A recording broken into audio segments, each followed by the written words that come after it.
हरये परमात्मने प्रणतक्लेशनाशाय गोविंदाय नमो नमः।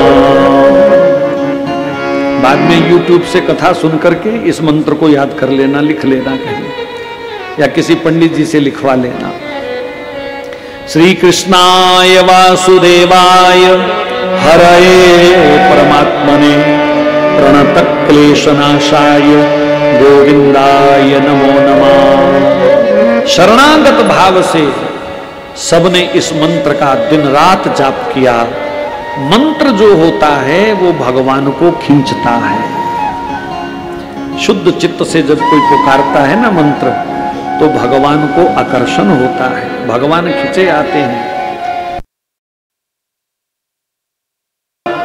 गरुड़ रथ पर वायु मार्ग से आए, भगवान को देख करके किले में बंद ये सब कन्याएं और राजा हाथ हिला हिला करके उनकी ओर इशारा करने लगे। सत्यभामा ने पूछा ये सब कौन है? तो भगवान ने भौमासुर की सारी करतूत बताई। सत्यभामा ने कहा आप धरती पर हो और ऐसे राक्षस भी पलें, ये कैसे हो सकता है? खत्म करो इसको। तो सत्यभामा ने जिद करी, खत्म करो इस राक्षस को, सबको आजाद कराओ। तो भगवान ने जैसे ही शंख बजाया युद्ध का, तो उसका सेनापति मुर बड़ा बलवान था महाराज। कहते हैं आंख खोलता था तो आग निकलती थी, मतलब इतना क्रोधी था, इतना दुष्ट था। भगवान ने सुदर्शन चक्र से उसकी गर्दन साफ कर दी। मुर के 7 पुत्र थे, वो सातों एक साथ श्री कृष्ण पर हमला करने आए। श्री कृष्ण ने उनको भी मार दिया।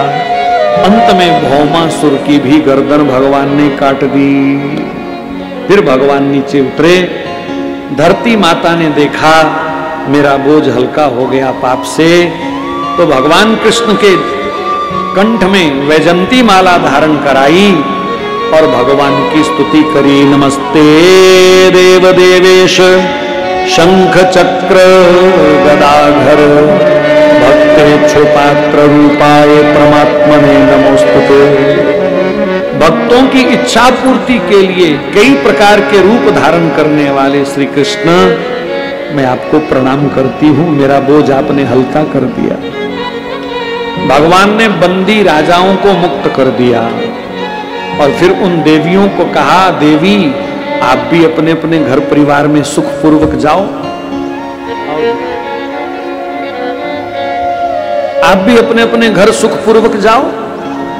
तो वो देवियां रो रो करके कहती हैं, श्री कृष्ण रावण के अशोक वाटिका से श्री सीता जी जब राम जी के पास आई थी, तो उन्होंने अग्नि परीक्षा देकर के अपनी पवित्रता को सिद्ध किया था, लेकिन फिर भी लोगों ने सीता जी पर लांछन लगाए। हमें कौन माफ करेगा? हम जहां भी जाएंगी लोग कहेंगे लो जी आ गई जो भौमासुर राक्षस के रहती थी, कौन जीने देगा हमको? इसलिए श्री कृष्ण अब तो इसी 4 दीवारी में हमारी व्यवस्था कर दो, आपका भजन करती हुई यहीं हम अंत तक रहेंगी और कोई रास्ता हमारे पास नहीं है। श्री कृष्ण ने सोचा इनका क्या दोष है, ये किसी के पाप का शिकार बनी है, ये तो निर्दोष हैं, और मेरे सामने भी अगर किसी निर्दोष को दंड मिलेगा तो मेरी उपस्थिति का फिर मतलब क्या हुआ? मुझसे मिलने के बाद, मेरा दर्शन करने के बाद भी कोई जिंदगी भर रोता रहे तो फिर मेरे दर्शन का फल क्या हुआ? अगर मैं भी किसी के जीवन को सुखी नहीं कर पाया तो कौन करेगा? श्री कृष्ण ने सत्यभामा की ओर देखा। सत्यभामा समझ गई पतिदेव के मन में क्या चल रहा है, और उन्होंने सिर हिला के स्वीकृति दी और भगवान कृष्ण ने उन 16,100 कन्याओं से ब्याह कर लिया। बोलो बाल कृष्ण भगवान की। अब आप 2 मिनट सोचो, अगर श्री कृष्ण इनसे ब्याह ना करते तो क्या होता? या तो सारी जिंदगी इस जेल में कैद में सड़ती, बाहर जाती, तो लोग कहते ए आ गई जड़ी भौमा सुरदे रहंदी सी, यही बोलते ना, एक कुल कलंकनी, ये वो पता नहीं क्या क्या लोग बोलते। कोई आग में जलती, कोई समुद्र में डूबती, कोई फंदा लगाती, ऐसे ही होना था सबके साथ। लेकिन भगवान ने उनको स्वीकार कर लिया और उनको एक नया जीवन दिया, सुखी जीवन दिया। जिसको सारी दुनिया ठुकराए ऐसे लोगों को भी भगवान अपना लेते हैं, और जिनको भगवान अपना लेता है उसका फिर दुनिया बाल बांका नहीं कर सकती। सबको एक जैसे राजमहल भगवान ने दिए, कोई भेदभाव नहीं, कौन बड़ी कौन छोटी, सबको एक जैसा गृहस्थ का सुख दिया। नारद जी कभी कभी देखने आए कि सबके साथ भगवान कृष्ण कैसे रहते होंगे। 16,108 शंका नारद जी को नहीं थी, हम लोगों की शंका दूर करने के लिए वो आए। महाराज गोपियों के लिए कल आप सुन रहे थे, महाराष्ट्र में भगवान ने करोड़ों रूप बना लिए, जितनी गोपियां उतने कृष्ण। ऐसे ही द्वारिका में लीला हुई, जितनी रानियां हैं उतने स्वरूप बना करके कृष्ण सबके साथ रहते हैं। कभी भी किसी रानी को ऐसा महसूस नहीं हुआ कि कृष्ण मेरे नहीं हैं या उसके हैं। सबको बराबर सम्मान दिया श्री कृष्ण ने, और सब आनंद से जीवन व्यतीत करती हैं।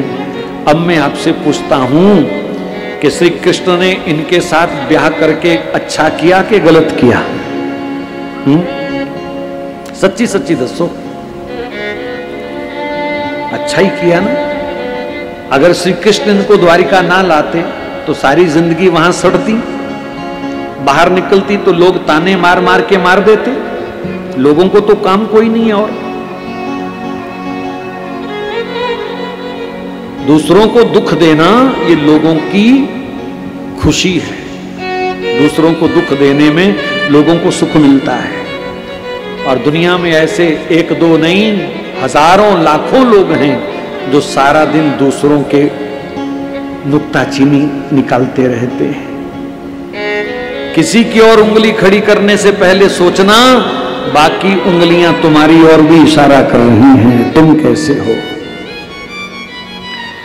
तो भगवान ने संसार को एक संदेश दिया, ये ठुकराए हुए लोग जिनको कोई नहीं पूछता उनको गले लगाओ। और आज समय की जरूरत है।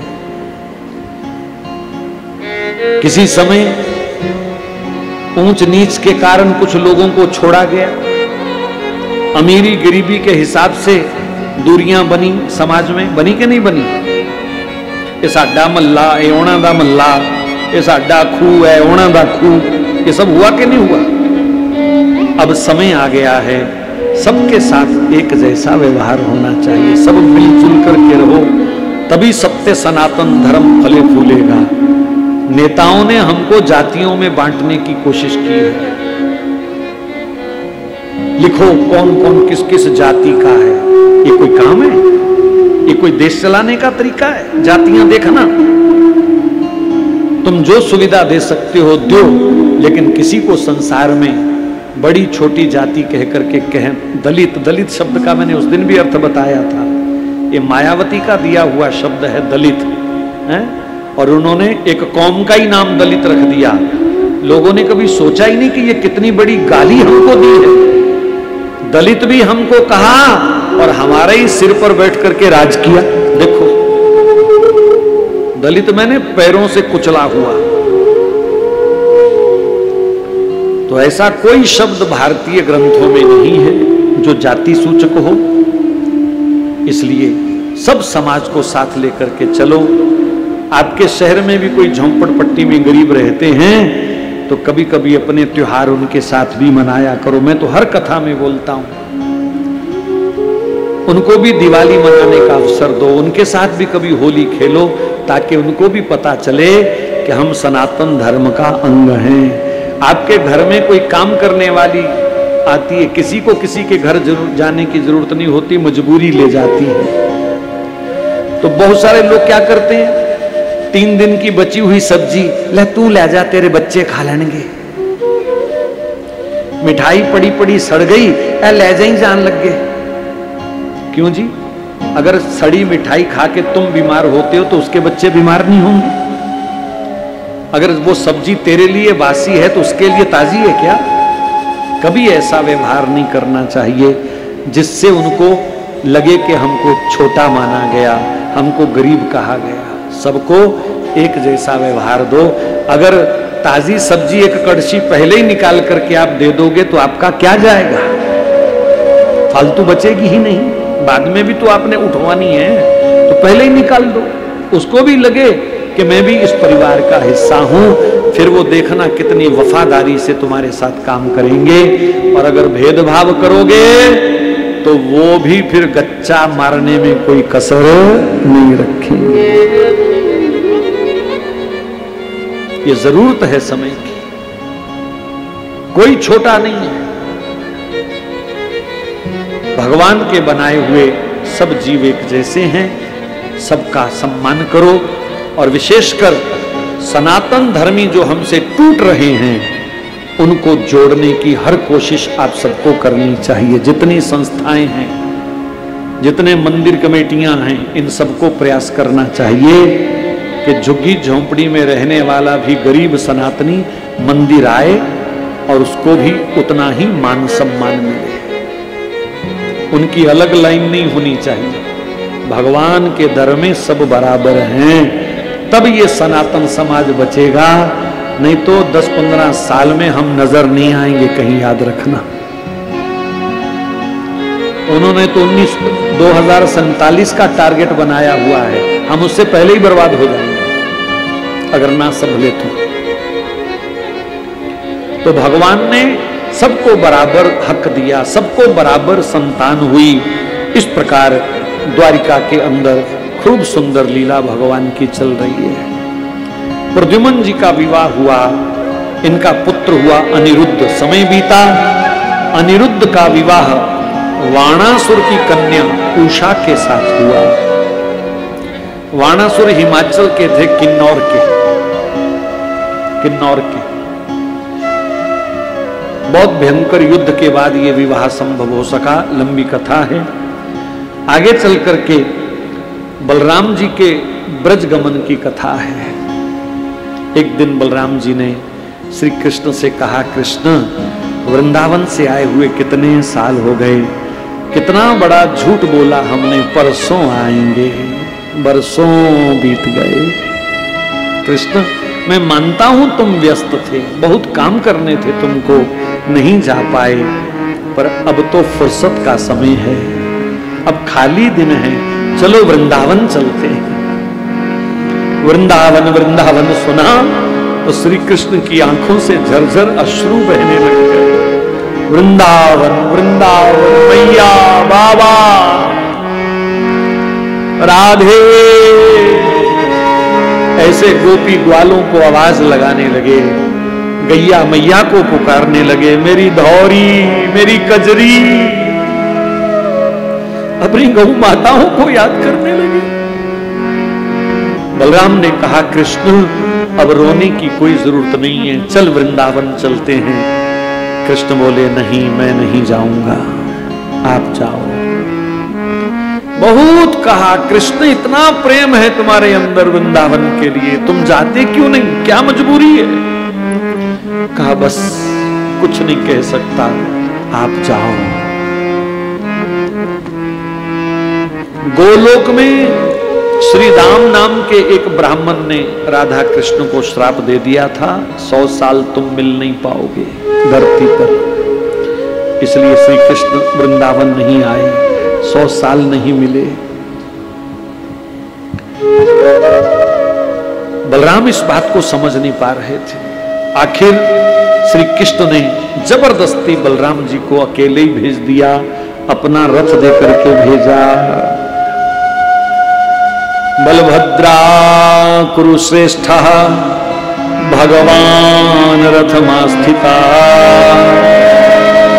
सुहृदी दृक्षुत्कंठा प्रयौ नंद गोकुलम। अपने प्रियजनों से मिलने के लिए बलराम जी वृंदावन की ओर रवाना हुए। मन में सोच रहे थे इतने साल बीत गए, पता नहीं कोई पहचानेगा भी कि नहीं। बहुत सारे पुराने लोग चल बसे होंगे, नए बच्चे पता नहीं हमारे बारे में कुछ जानते भी हैं कि नहीं। लेकिन बलराम जी हैरान हो गए जब निकट आए, और आप भी हैरान हो जाओगे। बरसों पहले श्री कृष्ण मथुरा जाते समय जिसको जहां छोड़ के गए वो आज भी वहीं खड़ा था, वहीं बैठा था, कोई अपनी जगह से हिला नहीं।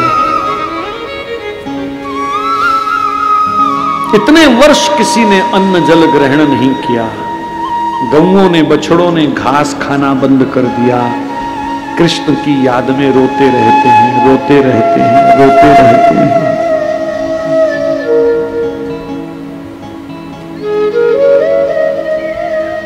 मां यशोदा नंद बाबा की बुरी हालत है, रो रो करके नैनों की ज्योति आधी नहीं रही। नंद बाबा की लाठी पकड़ के चलते हैं, दीवार का सहारा लेकर के चलते हैं। बुढ़ापे में जिन्होंने सहारा देना था वो दूर चले गए।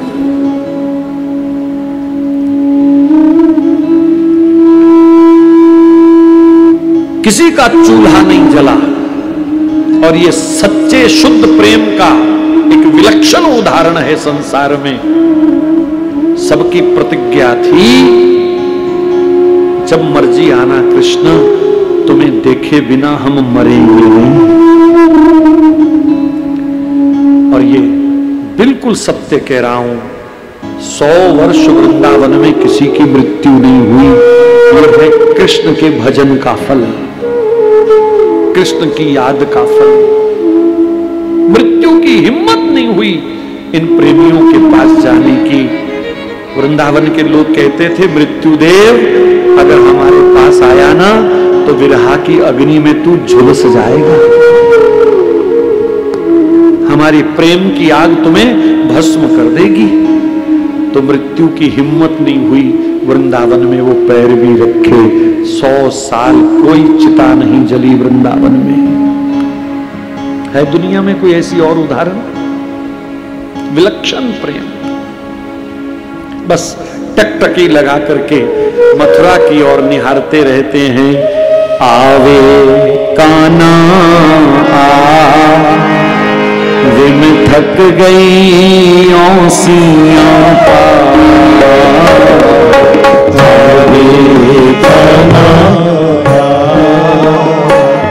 विम थक गई औसियां मैनू तेरे मिलन दा चाह, मैनू तेरे मिलन दा चाह, मैनू तेरे मिलन दा चाह, मैनू तेरे मिलन दा चाह। आवे काना मैं तो थक गई औसियां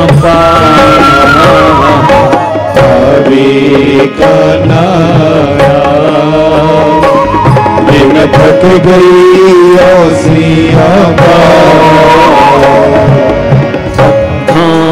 बिचों रातां लंघदियां हो जावे नित सवेरा।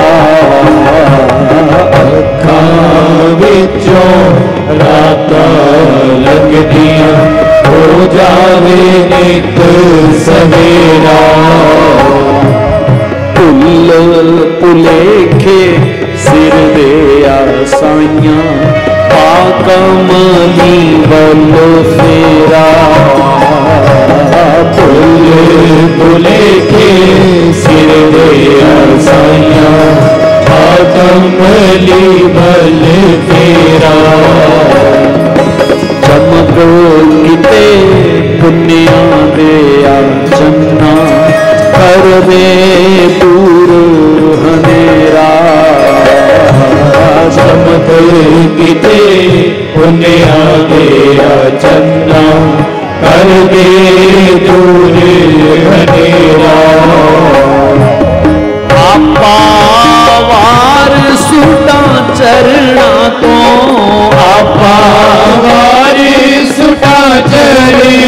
को, मैं तेरी तू मेरा वे कान्हा, मैं तेरी तू मेरा।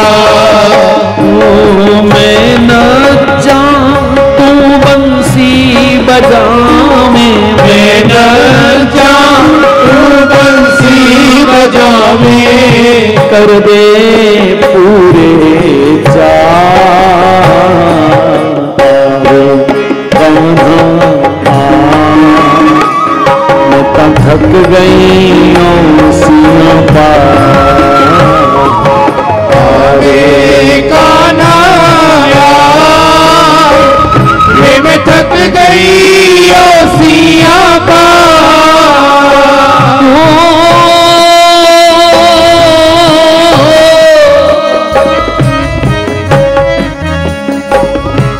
रहे विच पुलेखियां दे जिंद मेरी,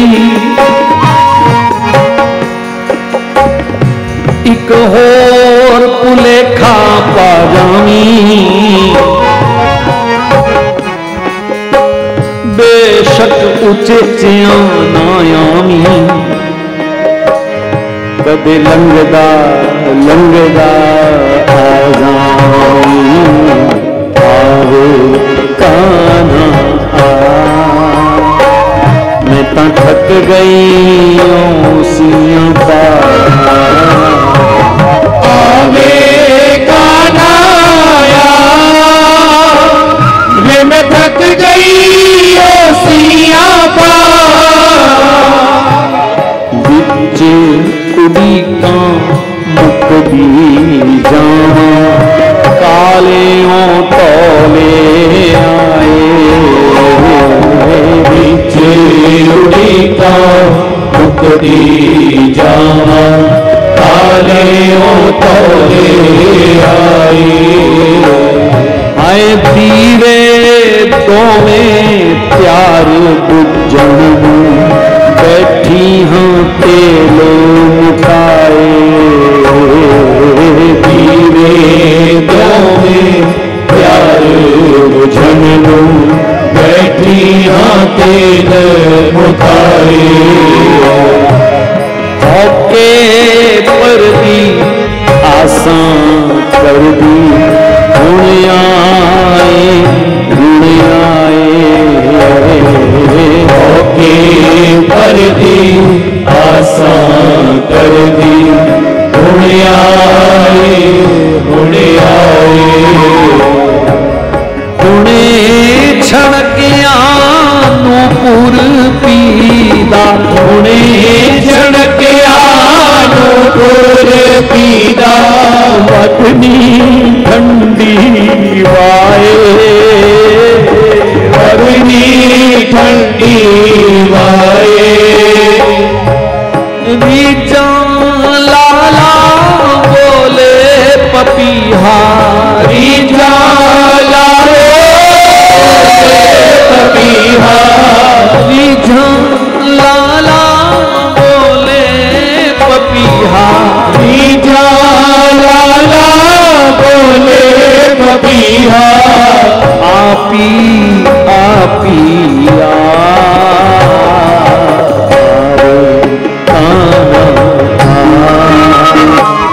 मैं तो थक गई सिया पार, आवे कान्हा वे मैं थक गई ओ सिया पार। हाय नहीं पापण दे मत्थे लगना, सुपने विच ही आ जा, नहीं पापन दे मत्थे लगना, सुपने विच ही आ जा। हाय केड़ी गल्ले चुपचा साधी, ओ दो कुल दे आ राजा, केड़ी गल्ले चुप जा साधी, ओ कुल दे आ राजा। आए औगण पुल सरकार सांबरी, प्यार दा पाठ पढ़ा जा। औगण पुल सरकार सांवरी प्यार दा पाठ पढ़ा जा। आए हसन दा कोई चाना मैनू, हसन दा कोई जाना मैनू, रोना ही सिखला जा प्यारे, रोना ही सिखला जा। जेड़ी गल्ले तू खुश प्यारे, जेड़ी गल्ले तू खुश प्यारे, ओयो आन सुझा आवे ताना मैं तो थक गई सिया पार। आवे काना वे मैं थक गई सिया पार। मैनू तेरे मिलन दा चाह, मैनू तेरे मिलन दा चाह।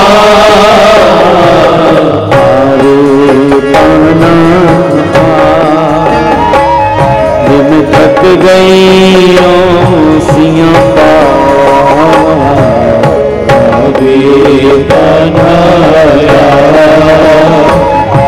मैं थक गई सिया सोने नैना वालिया सोना माधो मुरारी,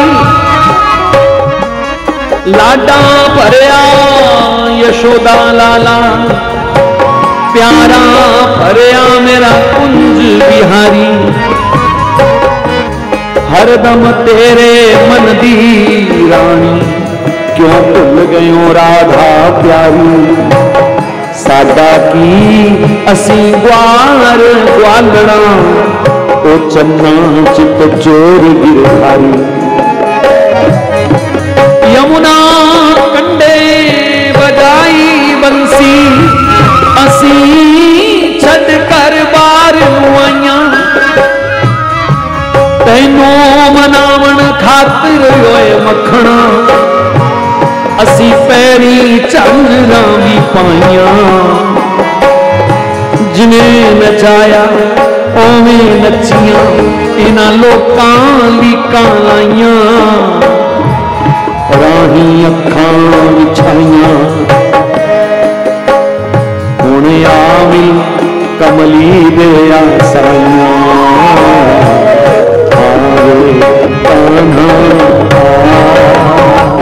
मैं तो थक गई सिया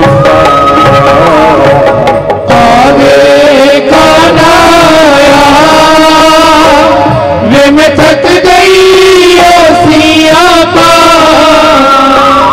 मैं थक गई सिया मैं थक गई सिया